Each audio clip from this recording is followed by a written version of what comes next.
Happy Tuesday, everyone, and happy December.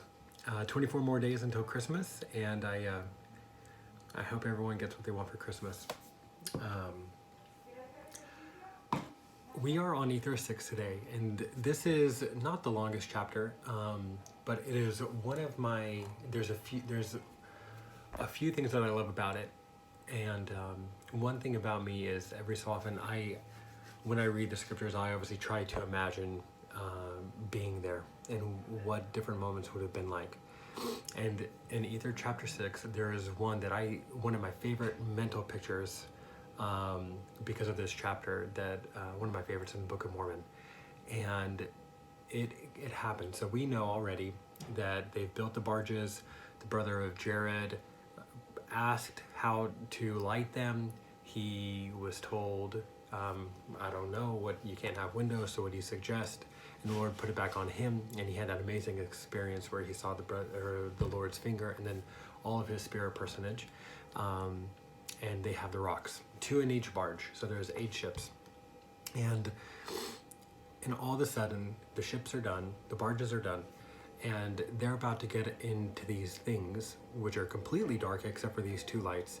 And I'll start reading in Ether chapter 6 and in verse 3. The stones to give light unto men, women, and children, that they might not cross the great waters in darkness. Verse 4.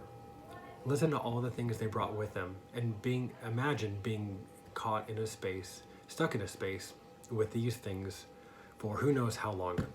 We obviously know at the end of it how long it was, which was months upon months of time. But these people, obviously the Jaredites, had no idea how long it would be. In verse 4, it came to pass that when they had prepared all manner of food, that thereby they might subsist upon the water, and also food for their flocks and herds, and whatsoever beast or animal or fowl that they should carry with them. Did you catch that? So not only their food and their water, and obviously their families, but their flocks and their herds, and whatsoever beast or animal or fowl that they should carry with them. All these things went into the barges. And that would not be ideal. I don't know if any of you guys have been on a small ship before, but it's not like a big cruise ship where it's pretty steady. These barges were going to be tossed upon the water, because we learn in verse 5 that the Lord caused a furious wind should blow. And so the moment that I love is at the end of verse 4. It came to pass that when they had done all these things, when they had loaded up the barges and they were ready to go, they got aboard of their vessels or barges and set forth into the sea, commending themselves unto the Lord their God. And so the mental picture I have is of a family, a mom, a dad. Their kids are already in the barge, and they are taking one last, moment to look at the ocean, to look at the land that they're about to say goodbye to, and commending themselves unto the Lord, meaning I'm putting all of my trust and all of my faith and all my confidence that you will deliver me, my wife, and my kids, and all of us out to a new land. They had no way to steer the ship, they had no way to guide it or direct it, they had no sails, they had no GPS, they had no compass. They were simply trusting in the Lord, and I love that. It's such a moment of faith. And so I bear you my testimony, though, that the Lord loves us, and this mortal journey is very much like the Jaredites. We left his presence to come to a mortal, fallen world, to have a lot of experiences, and to be blown about by tempests and waves and winds and fierce objects, fierce forces.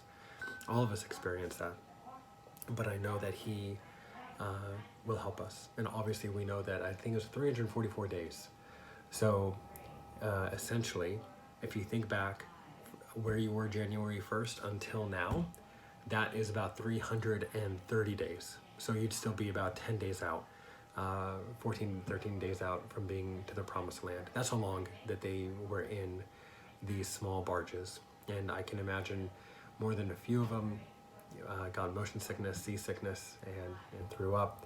Imagine going to the bathroom imagine being in that small space with animals for that long.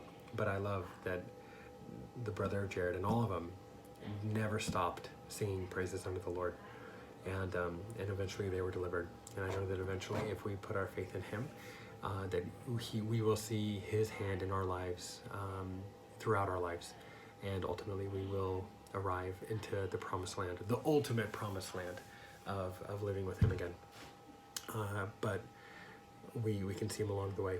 My question today is actually not terribly gospel related. It's actually two questions. What do you want for Christmas? And what are you going to give for Christmas? And I'm excited to hear your answers.